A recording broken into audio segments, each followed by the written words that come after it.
Hello Dr. Wu, my name is Yash Mundra and I am presenting my project titled A Study of Using GAN-based Data Augmentation to Enhance Model Performance. Often model training is limited by the number of data samples available to the model. Deep learning models traditionally tend to be very data hungry and often rely on huge volumes of data for training. This volume of data is often not possible to obtain. Hence, a practical technique among practitioners is to convert the given small size data into larger size using transformation techniques such as rotation, translation, and Gaussian noise addition. These transformations tend to be domain agnostic, and hence the new data is not semantically different from current data, so the model has generally nothing new to learn.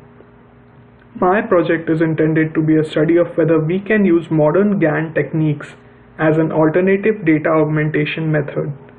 My workflow for the project was as follows. I selected CIFAR10 and MNIST dataset as our dataset domain. We designed and trained a convolutional neural network to these datasets to obtain benchmark performances. Then these respective datasets were augmented using a deep convolutional generative adversarial network, and the dataset was doubled in size, having been augmented with new data generated from the generator of the GAN model. Then the earlier model is trained on these new augmented datasets, keeping all other variables constant, and the model performance is compared and contrasted later in the presentation. I use MNIST and CIFAR10 because they are standard benchmark datasets and they are image-based datasets, and GAN research has often been significantly more biased on image analysis and synthesis. A more comprehensive review should be conducted on hundreds of datasets like these for my conclusions, which are presented later in the presentation, to be statistically significant. I used the paper presented at ICLR 2016 titled Unsupervised Representation Learning with Deep Convolutional Generative Adversarial Networks. My GAN architecture is quite similar to the one presented in the paper. Here we can see a generator-discriminator pair.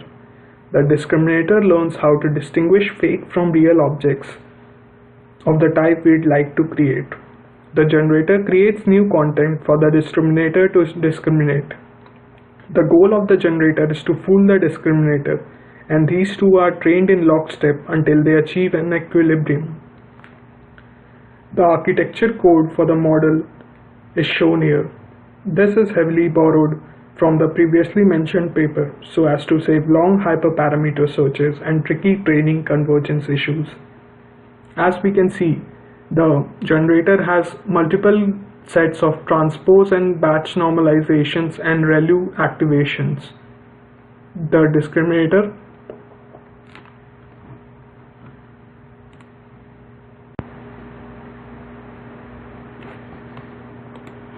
DC GANs or Deep Convolutional Generative Adversarial Networks are one of the popular and successful network designs for GANs. It mainly composes of convolutional layers without max pooling or fully connected layer. It uses convolutional stride and transposed convolution for the downsampling and the upsampling. DC GAN are a class of CNNs that have certain architectural constraints, and the above mentioned paper demonstrates that DC GANs are a strong candidate for unsupervised learning. This is because when the discriminator can distinguish the fake from the real, and features extracted could well represent the data itself. The main difference between most statistical models and GANs are that the latter uses this idea in a constructive way. In other words, rather than just training a model to say, hey, these two data don't look like they came from the same distribution, they use the two-sample test to provide training signal to a generative model. This allows us to improve the data generator unless it generates something that resembles the real data. At the very least, it needs to fool the classifier, and if our classifier is a state-of-the-art deep neural network, we can obtain a pretty accurate distribution of the underlying data. Convolutional neural nets, which I use for training, have the following architecture. Convolutional neural networks take advantage of the fact that the input consists of images, and they constrain the architecture in a more sensible way. In particular, unlike a regular neural network, the layers of a convolutional neural network have neurons arranged in a three-dimensional structure, width, height, and depth respectively. Note here that the word depth here refers to the third dimension of an activation volume, not to the depth of the full neural network, which can refer to the total number of layers in a network. For example, the input images in the CIFAR-10 dataset which has been used in this project is an input volume of activations, and this volume has the following dimensions: 32 by 32 by 3, width, height, and depth respectively. In this project, we use ADAM optimization as described and used in the previously referred paper. ADAM is different from classical stochastic gradient descent method. Stochastic gradient descent maintains a single learning rate, as referred as alpha, for all weight updates, and the learning rate does not change during training. A learning rate is maintained for each network update and separately adapted as learning unfolds. ADAM realizes the benefit of both ADAGRAD and RMSPROP. Instead of adapting the parameter learning rates based on the average first movement or the mean, as in RMSPROP, ADAM also makes use of the average of the second movements of the gradients, namely the uncentered variance.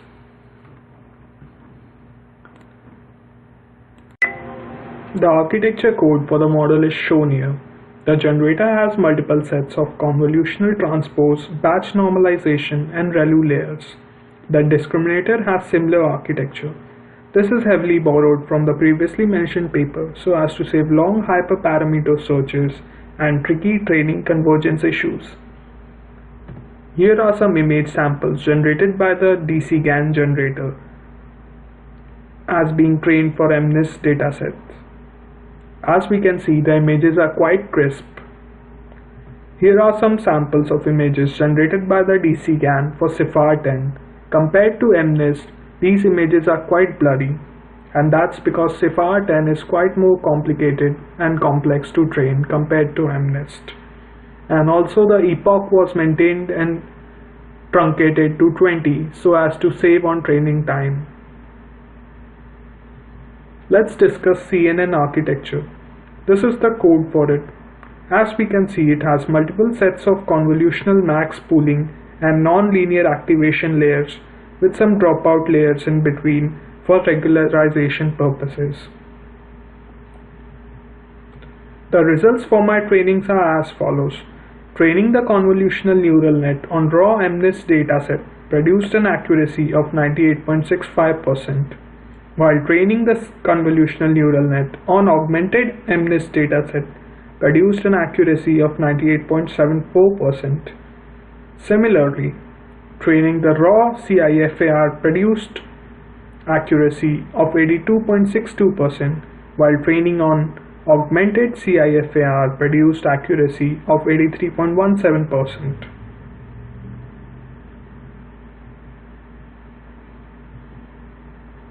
Here we can see a graph depicting the data obtained, showing the various relationships.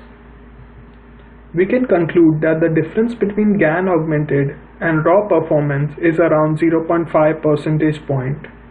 That means that the GANs would only be useful in cases where we are trying to beat state-of-the-art benchmark or where model performance is quite critical to the system's usability. This is not relevant and useful in cases where the system is not super sensitive to model error and the simplicity and the comprehensibility of the underlying implementation is more important. Thank you for your time.